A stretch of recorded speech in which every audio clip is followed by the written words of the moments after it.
Chào mừng các bạn đã quay trở lại với kênh Dojin. Các bạn thân mến, Blood Relation là một bộ phim kinh dị phát hành năm 1988 của Canada do Graeme Campbell đạo diễn. Bộ phim theo chân của phiêu lưu tới địa ngục của Marie khi cô đến gặp gia đình vị hôn phu giàu có của mình. Nhưng có điều gì đó không ổn trong ngôi nhà, và khi ngày tháng trôi qua, Marie đi lang thang trong các hành lang tối tăm, cô ấy đã phát hiện ra một bí ẩn khủng khiếp. Có một phòng thí nghiệm dưới lòng đất và một cơ thể, và tất cả những gì còn thiếu là một bộ não. Bộ phim có sự tham gia của các diễn viên Jan Roop, Kevin Hicks, Lydie Denier, Lynn Adam, Steven Siler và Sam Malcolm. Sau đây chúng ta cùng tìm hiểu cốt truyện của bộ phim. Sau một thời gian dài du lịch vòng quanh châu Âu, chàng trai trẻ Thomas Wells trở về dinh thự của gia đình cùng với người vợ vừa kết hôn Mary. Họ có quan hệ tình dục cuồng nhiệt bắt đầu từ cầu thang và kết thúc trong phòng ngủ. Sau khi kết thúc, Thomas gọi cho cha mình, Andreas, một bác sĩ phẫu thuật não tài giỏi.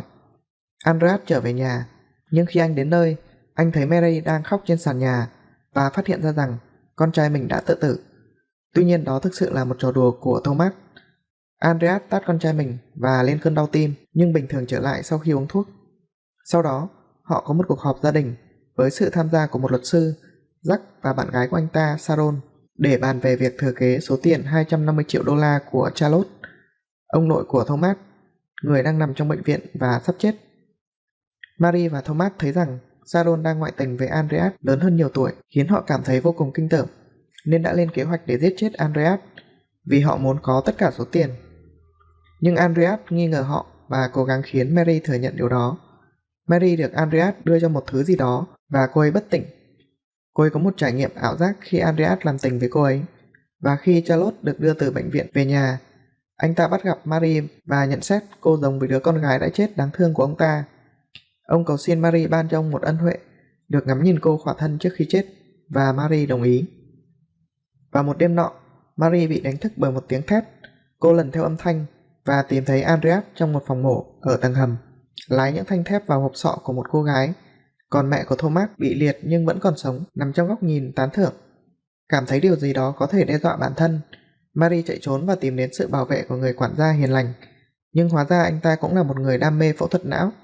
Và lần cuối cùng Marie được nhìn thấy với vẻ mặt trống rỗng cùng với những thanh thép kẹp vào đầu, trong khi mẹ của Thomas được đưa vào phòng phẫu thuật. Ban đầu bộ phim có vẻ nói về cuộc chiến giành quyền thừa kế của một gia đình giàu có, nhưng sau khi bộ phim kết thúc, chúng ta thấy rằng tiêu đề của bộ phim đã nói lên tất cả. Tất cả các mối quan hệ huyết thống của gia đình Wells trong bộ phim này là trên hết. Marie và vợ chồng luật sư chỉ là những con mồi trong âm mưu khủng khiếp của họ, một âm mưu hoán đổi thân xác nhằm chiếm lấy những cơ thể trẻ trung và khỏe mạnh, khá giống với kịch bản của The Skeleton Key năm 2005, nhưng theo một cách khoa học hơn, tất nhiên là khoa học viễn tưởng, bằng cách hoán đổi những bộ não. Các nạn nhân đã rơi vào bẫy và phải trả giá vì sự tham lam và hám lợi của họ. Tất cả sự xung đột giữa Thomas và Andreas chỉ là giả tạo để gợi lên những ý tưởng xấu xa của họ. Hình ảnh tấm hình ba người của gia đình bác sĩ Andreas với người mẹ đã được thay bằng Marie cho thấy họ đã thành công mà không phải trả giá cho bất kỳ tội ác nào của họ.